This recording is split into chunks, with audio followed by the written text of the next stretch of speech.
নমস্কার, কেমন আছো তোমরা?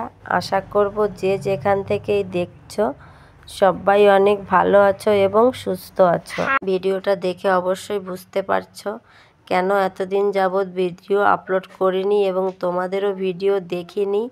এই কারণে বাবার কাজটা সম্পূর্ণভাবে ঠিকঠাকভাবে করে তারপর ভিডিও আপলোড করছি।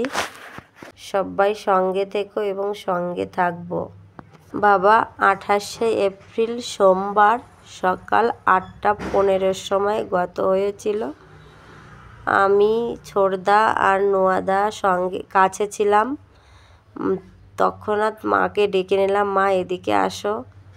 আমি ফার্স্ট বাবার গালে জল দিয়েছিলাম, তারপর দাদারা দিয়েছিল, নাম দিয়েছিলাম। বাবা যখন গত হবে তার পাক্কা 2 মিনিট আগেই বাবাকে বললাম, বাবা তুমি কেমন আছো? তা বলছে ভালো আছি। মানে যখন বাবা চলে যাবে তখনও বাবা খারাপ নেই, জানো তো। বলছে হ্যাঁ আমি ভালো আছি।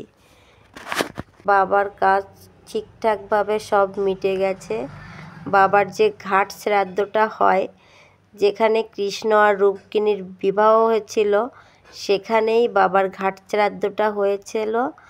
আমরা যেখানে থাকি সেখান থেকে প্রায় 300 কিলোমিটার দূরে আমরা গাড়ি করে সেইখানে গিয়ে কাজটা করে এসেছি, বাবার কাজ। আর বাড়ির যে শ্রাদ্ধটা হয় সেখানেও আমরা যে 4 ভাই বোন মিলে কাজটা করলাম, বৌদিরা সঙ্গে ছিল, সবাই মিলে। দেখো ওই সাদা মালাটা আমি বাবাকে পরিয়ে দিয়েছিলাম নিজের হাতে করে গেঁথে। যাই হোক, আমার বাবা যেখানেই থাকুক না কেন তোমরা সবাই আমার বাবার আত্মার শান্তি কামনা করো। আমার বাবা যেখানেই থাকুক না কেন যেন ভালো থাকে, সুস্থ থাকে।